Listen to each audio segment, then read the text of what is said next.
মহিলা সংরক্ষণ বিলকে কেন্দ্র করে উত্তপ্ত শিলচর। মহিলা সংরক্ষণ বিল ইস্যুতেই শহরের রাস্তায় বিজেপি মহিলা মোর্চার প্রতিবাদী মিছিল।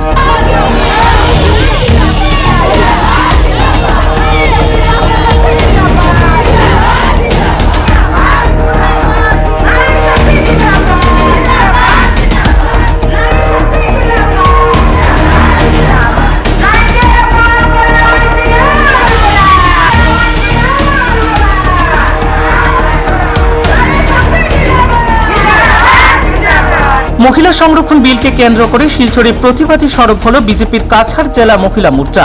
পূর্ব ঘোষণা অনুযায়ী আজ শহরে অনুষ্ঠিত হয় এই প্রতিবাদ মিছিলটি শিলচর নরসিংটিলা ময়দান থেকে শুরু হয়ে শহরের বিভিন্ন গুরুত্বপূর্ণ পথ পরিক্রমা করে রানীরখাড়ি নেতাজি মূর্তির পাদদেশে গিয়ে সমাপ্ত হয়।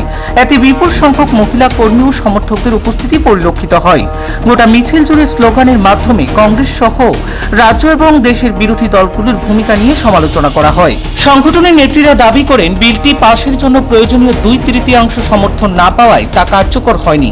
তাদের বক্তব্য, এই বিলের মাধ্যমে লোকসভা ও বিধানসভায় 33% মহিলা সংরক্ষণ নিশ্চিত করার পরিকল্পনা ছিল, যা বিরোধী দলগুলোর সমর্থন না পাওয়ায় বাস্তবে প্রতিফলন হয়নি।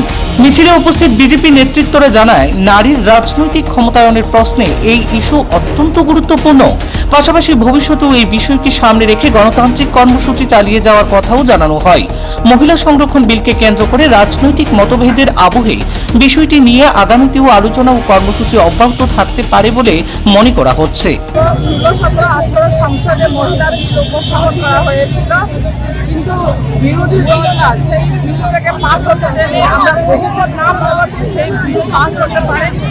ওমেন রিজার্ভেশন বিল, যেখানে 33% ওমেন মহিলারা রাজনীতিতে আমরা যোগদান করতে পারতাম, কিন্তু মহিলাদেরকে যে আত্মসম্মানের যে ব্যাঘাত করেছেন এই কংগ্রেস এবং তার সহযোগী দল, মহিলাদের অধিকার ওরা যে আজকে ছিনিয়ে নিয়েছে বলবো, সেই প্রতিবাদে আজকে সমগ্র মহিলারা আজকে আমাদের রাস্তায় নেমে পড়েছেন। একটা আক্রোশ র্যালির ব্যবস্থা করা হয়েছে। এই আক্রোশ র্যালির মাধ্যমে কংগ্রেস এবং তার সহযোগী দলকে আমরা বুঝিয়ে দিতে চাই যে এই নারীদেরকে যে অসম্মান করা হয়েছে সেটা কোনোভাবে আমরা নারীরা আমরা মানতে পারবো না। আগামীতে আমরা পুনরায় এই বিলকে আনার জন্য আমরা সরকারকে পুনরায় আবেদন করব। এই 33% রিজার্ভেশন মহিলাদের জন্য লাগে। মহিলাদের আজকে আত্মসম্মানে মহিলাদেরকে যে মান সম্মান যে নষ্ট করেছেন এই বিল পাস না হওয়াতে, তার জন্য দায়ী একমাত্র কংগ্রেস এবং তার সহযোগী দল। এই প্রতিবাদে আজকে আমাদের এই আক্রোশ র্যালি আমাদের আক্রোশ র্যালি হয়েছে। আমরা এই আবেদন আমরা রাখতে যাবো, আমরা আবার পুনরায় যাতে এই বিল আমরা নেক্সট সেশনে আবার উপস্থাপন হোক, এই বিল পাস হোক সেটা চাই। এবং কংগ্রেসের যে জবাব দিতে হবে যে মহিলাদেরকে যে অসম্মান করা হয়েছে, এখানে কোনো জাতি কোনো পার্টির মহিলার কথা নয়, সমগ্র নারী শক্তিকে অপমান করা হয়েছে এই কংগ্রেস এবং তার সহযোগী দল। প্রয়োজনে আমাদের আরো বৃহত্তম ব্যাপকভাবে আমরা এই আক্রোশ র্যালি আমরা বের করব। আমাদের কিন্তু এই মহিলাদের যে এই আমাদের র্যালি চলছে বা বিভিন্ন কার্যসূচি আগামীতে বিভিন্ন কার্যসূচির মাধ্যমে আমরা জানাবো যে কংগ্রেস এবং তার সহযোগী দলরা মহিলাদের সাথে কিভাবে অন্যায় করেছে জনসমক্ষে এটা আমরা তুলে ধরবো। বিভিন্ন পঞ্চায়েত লেভেলেও আমরা মন্ডল লেভেলে আমরা বিভিন্ন রকমের এই র্যালি এবং প্রেস কনফারেন্স যে কোনো আমরা কার্যসূচি নিয়ে আমরা একদম সর্বস্তরের মহিলাদেরকে আমরা এই জানাবো। আমাদের এই আন্দোলন চলবে। জন আক্রোশ, মহিলাদের যে দুঃখ, মনের যে বেদনা নিয়ে আজকে যে বহিঃপ্রকাশ ঘটেছে আপনারা দেখতে পেরেছেন। অনেক মহিলারা যারা উপস্থিত বিভিন্ন গ্রাম থেকে এসছেন, নিজের খরচায় ওনারা এসছেন।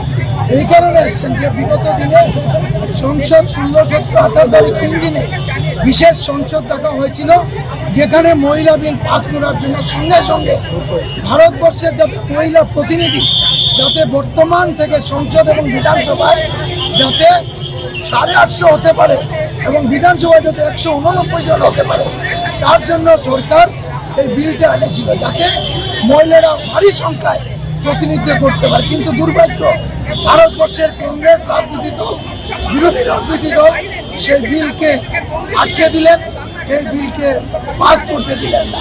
সেখানে প্রমাণ হয় কংগ্রেস মুখে কথা বলে মহিলাদের কথা, কিন্তু সংসদে গিয়ে বিরোধিতা করে, অ্যাসেম্বলিতে বিরোধিতা করে। আর বিরোধী শুধু মহিলা বিল নয়, ভারতবর্ষের প্রতিটা ক্ষেত্রে কংগ্রেস আজকে বিরোধিতা করেছে। আপনারা দেখেছেন কা আন্দোলন হয়েছে, কা বিরোধিতা করেছে।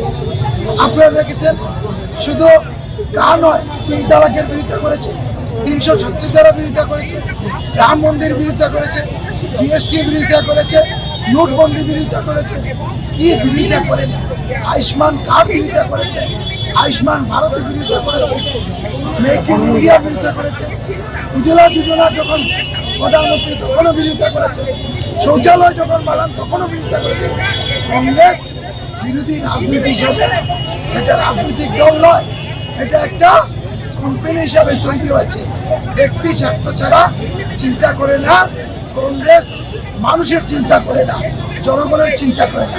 কংগ্রেস শুধু চায় নিজের চিন্তা করে। কংগ্রেস আজকে দেশকে ধ্বংসের পথে ঠেলে দিয়েছে।